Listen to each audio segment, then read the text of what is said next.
Muhammad bin Abdullah wa ala alihi wa sahbihi wa man walah wa la hawla wa la quwwata illa billah. Hidup sezaman dengan Nabi Isa, yaitu Nabi Yahya. Nabi Yahya ini sepupunya Nabi Isa. Nabi Yahya alaihi salam, sebagaimana sudah pernah diterangkan pada tahun yang lalu sejarahnya, mati beliau tragis, yaitu dibunuh. Dan pembunuhan kepada para anbiya ini adalah bukan hal yang aneh bagi Bani Israel. Bani Israel itu membunuh para nabi mereka.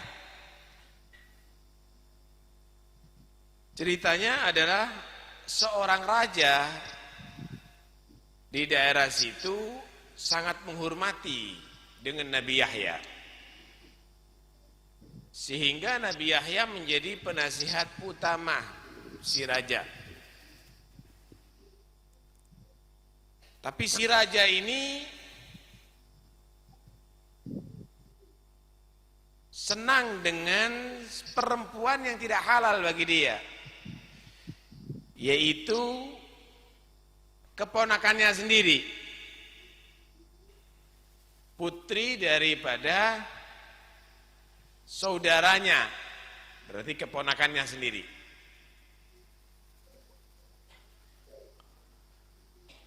Nabi Yahya diminta oleh si raja untuk mengawinkannya dengan keponakannya. Nabi Yahya menolak, "Jangan raja, tidak halal bagi kamu untuk kawin dengan dia."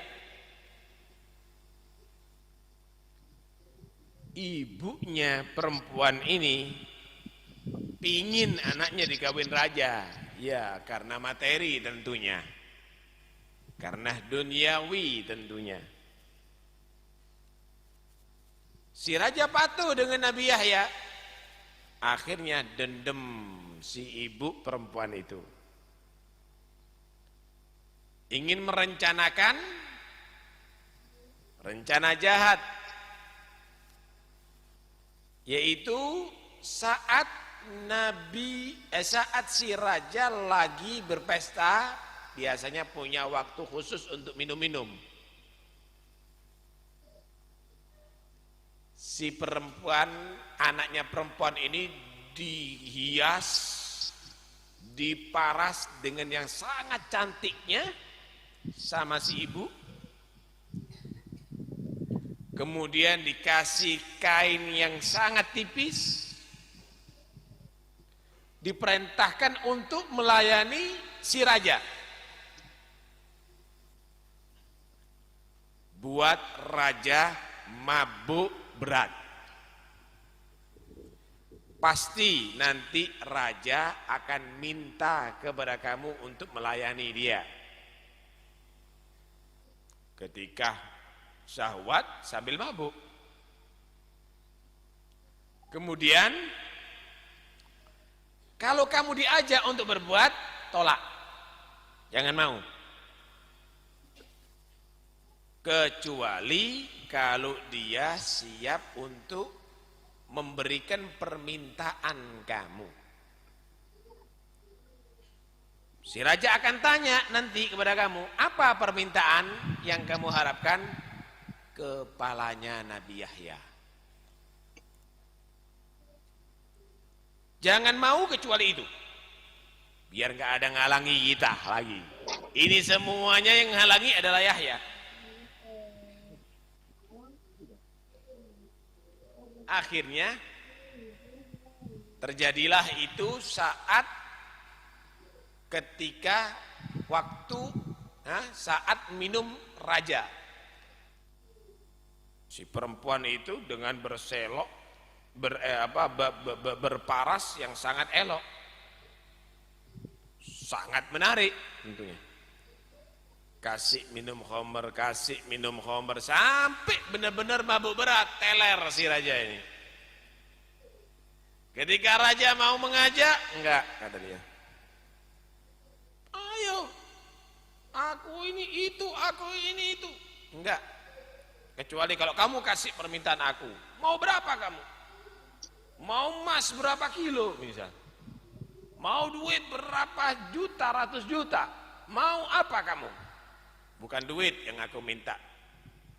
Kepalanya Nabi Yahya, kata dia.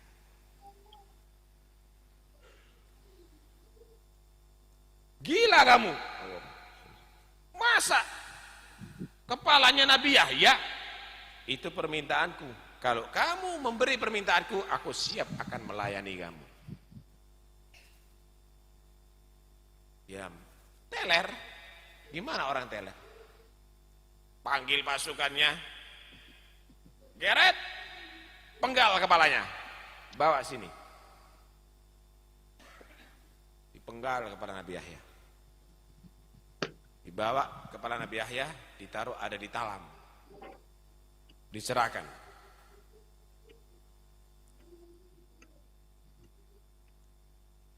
Itu Nabi Yahya, sekalipun kepalanya udah terpisah dari jasadnya, tetap menyatakan, enggak halal bagi kamu itu perempuan, kata dia.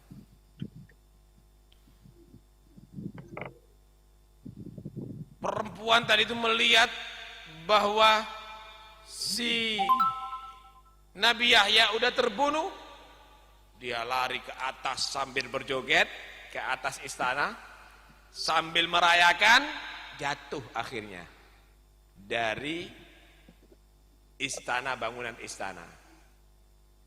Di luar istana itu disediakan anjing-anjing untuk menjaga. Akhirnya berebut anjing itu kepada si perempuan itu, digigit. Cuma dikasih sadar terus ini perempuan, nggak dibuat pingsan oleh Allah. Digigit mulai jari-jarinya, kakinya, semuanya, dan dikasih sadar, matanya melihat.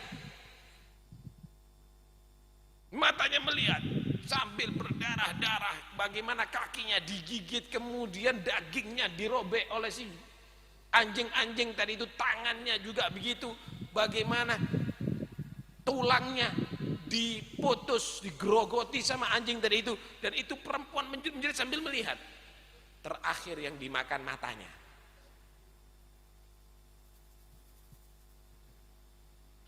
Adapun Nabi Yahya alaihissalam, darah yang mengucur daripada tubuh Nabi Yahya mendidih, saudara, mendidih dan mengalir.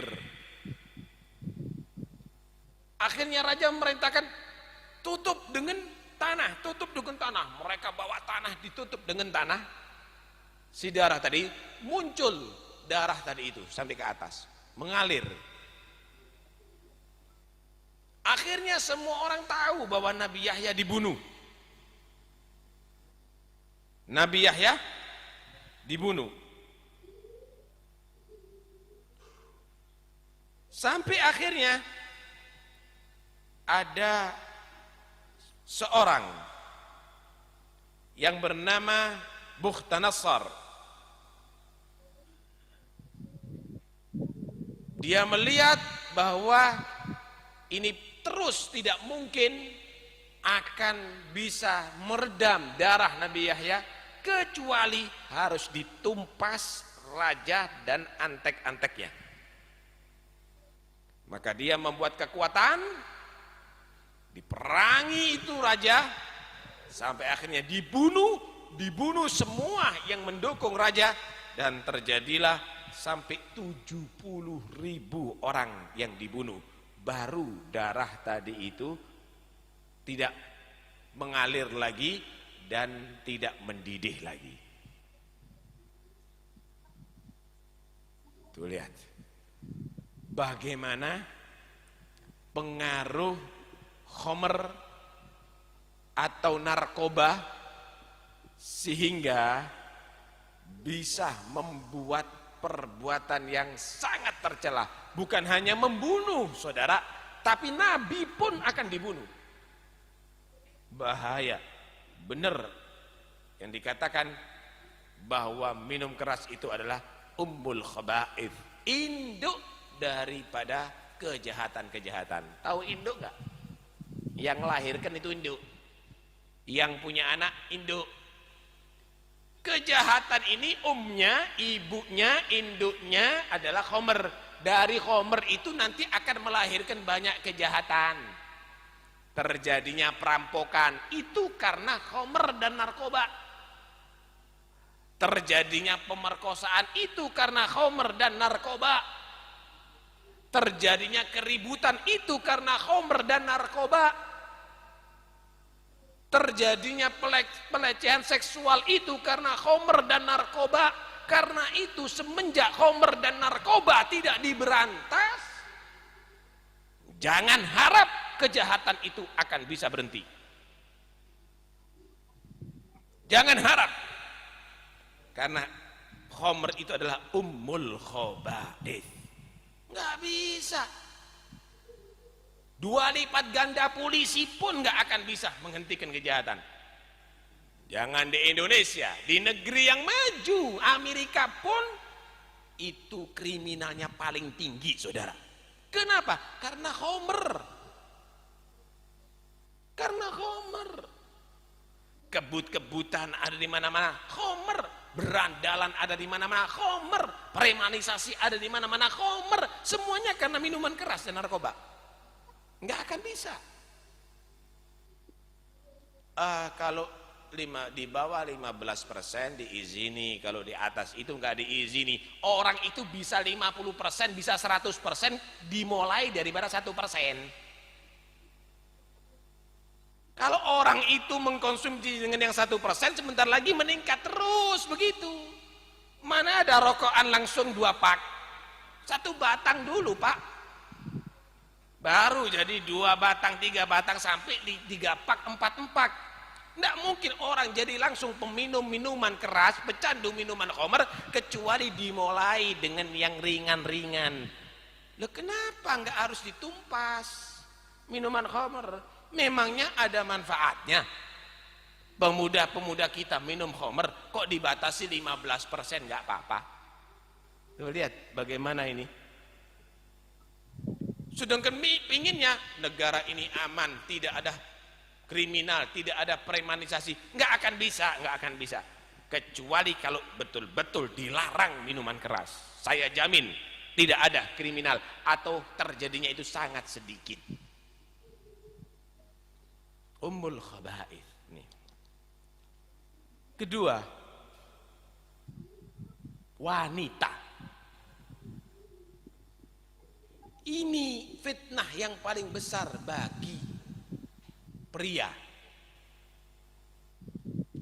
Ma taraktu fitnatan adarra 'ala rijal ummati minan nisa'. Aku tidak tinggalkan fitnah yang lebih berbahaya kepada laki-laki umatku melebihi daripada wanita. Yang ada di masjid bisa berzina, yang ada di pondok bisa rusak akhlaknya karena wanita. Karena itu wanita ini harus diperketat. Bukan berarti tidak boleh maju, tapi kalau maju ke disco, ke diskotik, kalau maju ke doli, ya larang.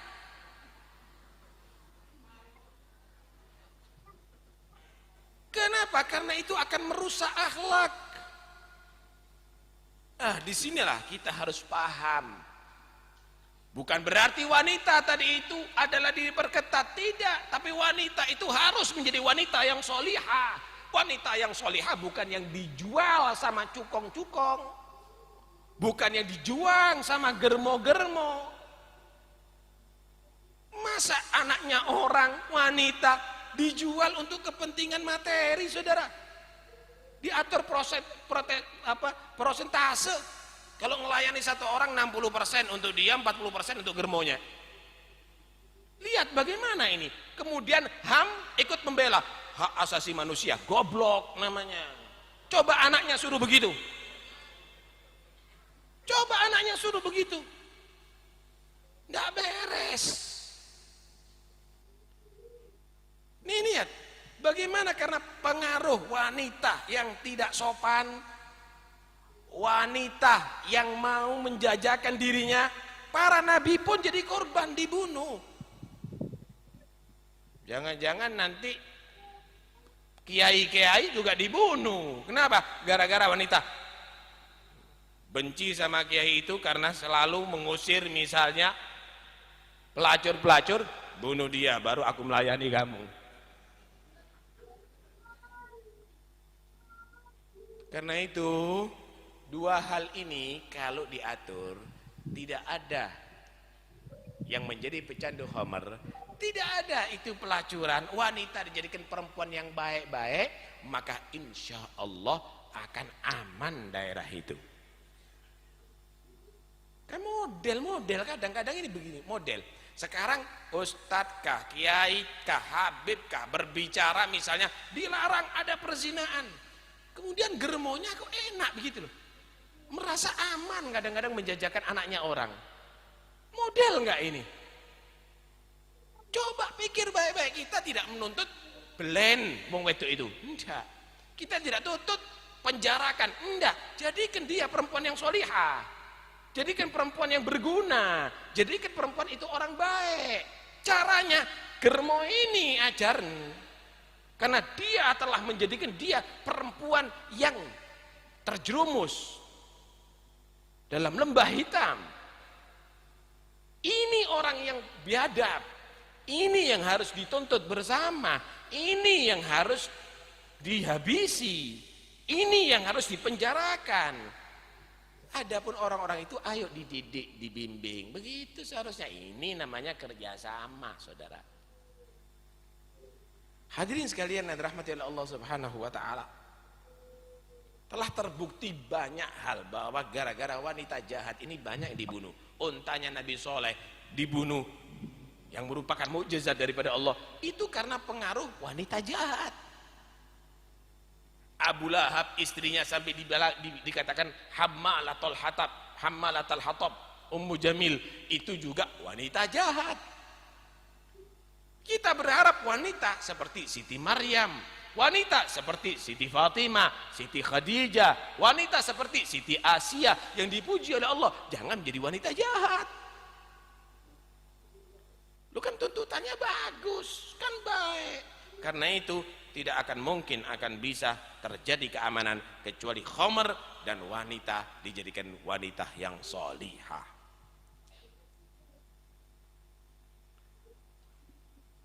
Kemudian merupakan sunnatullah, merupakan menjadi satu ketetapan Allah.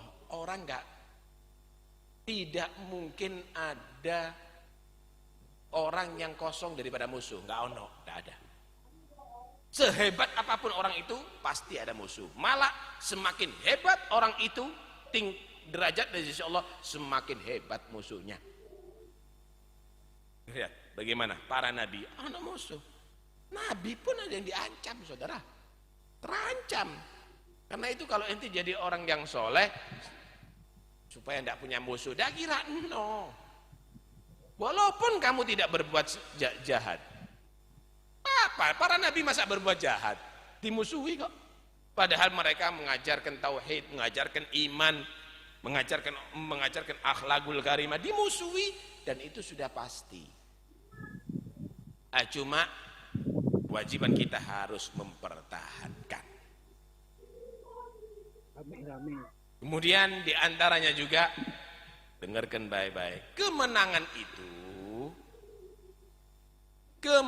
itu bukanlah berarti kehancuran musuh. Kemenangan itu adalah kamu tetap mempertahankan kebenaran. Sekalipun harus mati, itu kemenangan. Kalau Anda lihat sepintas, koyok-koyok kalah Nabi Zakaria. Yang menang raja itu. Ya. Kemenangan itu